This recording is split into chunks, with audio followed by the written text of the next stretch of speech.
If a man uses these 7 phrases in conversation, he's likely not very emotionally mature or self-aware. How everyday words reveal deeper emotional patterns and what to look out for. Introduction: why words matter. We live in a world where communication is constant texts, voice notes, DMs, late-night conversations. But amid the noise, it's the patterns in our language that quietly tell the truth, especially in relationships. Sometimes, the biggest red flags don't come from yelling or obvious rudeness, but from the subtle phrases we let slide. This article explores 7 seemingly common phrases men might use, which can signal a lack of emotional maturity or self-awareness. It's not about judgment. This is about understanding, about learning to recognize when someone might not yet have the tools to connect in a meaningful, emotionally responsible way. Let's explore each one. 1. That's just how I am. This phrase may sound like self-acceptance, but more often it's a smokescreen. When a man says, "That's just how I am," what he might really be doing is avoiding accountability. It's a way of saying, "Don't expect me to change, even if change is necessary for the health of the relationship." This mindset shuts the door on growth. It assumes personality is fixed, which we now know isn't true. In psychology, the concept of neuroplasticity teaches us that the brain is capable of change throughout life. Emotional patterns, coping mechanisms, and relationship habits can all evolve if there's willingness. What it reflects: fear of vulnerability, inflexibility, or fear of change, a defensive ego trying to protect itself from perceived judgment. What to look for instead: a mature man might say, "I know this is something I struggle with, but I'm working on it." That's not weakness. That's self-awareness and emotional strength. 2. You're too sensitive. This phrase is often used when someone feels uncomfortable dealing with emotional reactions, especially those they've caused. It implies the other person's feelings are wrong or exaggerated and shifts the blame away from the speaker. When a man uses this phrase, what he's really saying is, "Your emotions make me uncomfortable, and I don't want to deal with that discomfort." This is a classic example of emotional invalidation. Over time, if heard repeatedly, it can cause the other person to question their instincts, mistrust their emotional compass, and even suppress their feelings entirely. Why it's harmful? It shuts down meaningful emotional dialogue.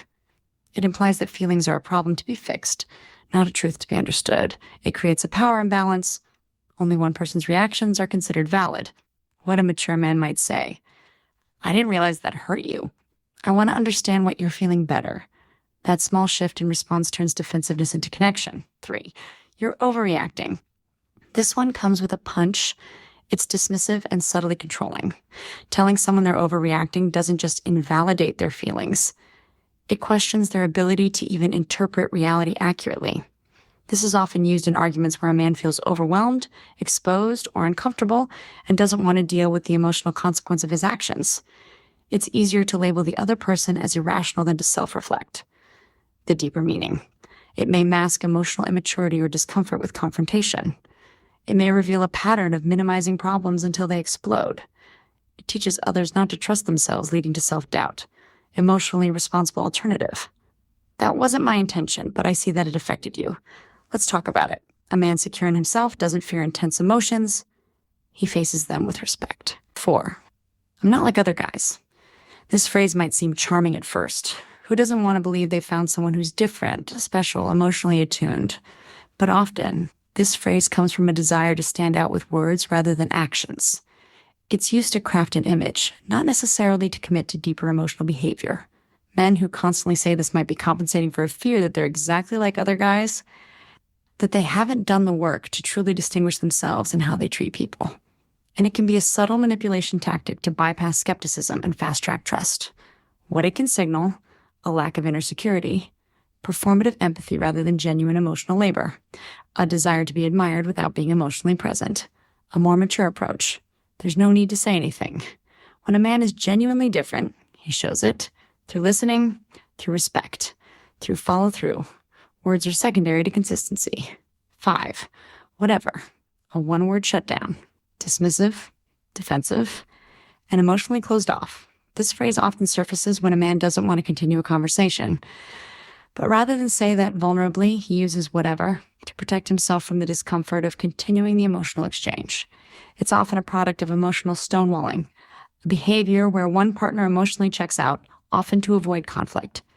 But in doing so, they leave the other person isolated, unheard, and deeply frustrated. The impact: It kills communication. It breeds resentment and emotional distance. It blocks vulnerability on both sides. What maturity looks like? This conversation is a lot right now, but I don't want to avoid it. Can we revisit this in a bit? That's how emotionally literate adults set boundaries without abandoning connection. 6.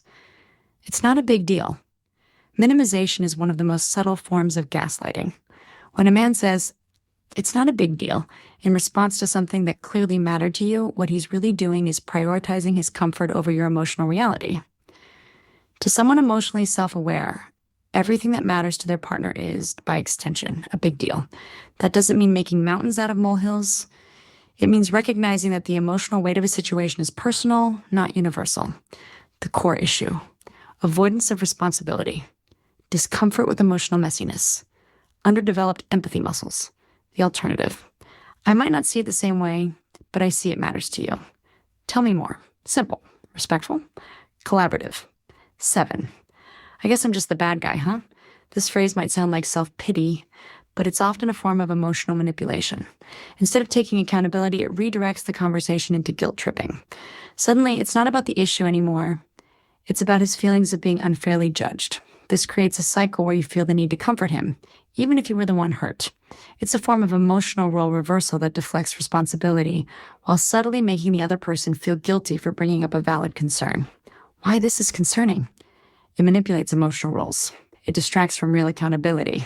It turns emotional repair into emotional theater, what self-aware men do instead. You're right. I dropped the ball there. I'm sorry.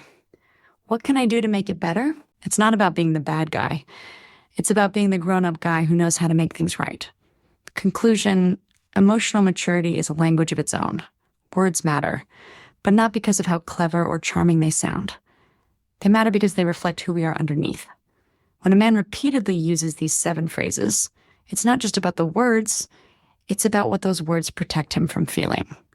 Often, it's discomfort, shame, or the fear of not being enough. And while we all use defensive language sometimes, growth begins when we choose to respond differently. So whether you're dating in a long-term relationship or navigating male friendships and family dynamics, these patterns are worth noticing, not to judge, but to guide.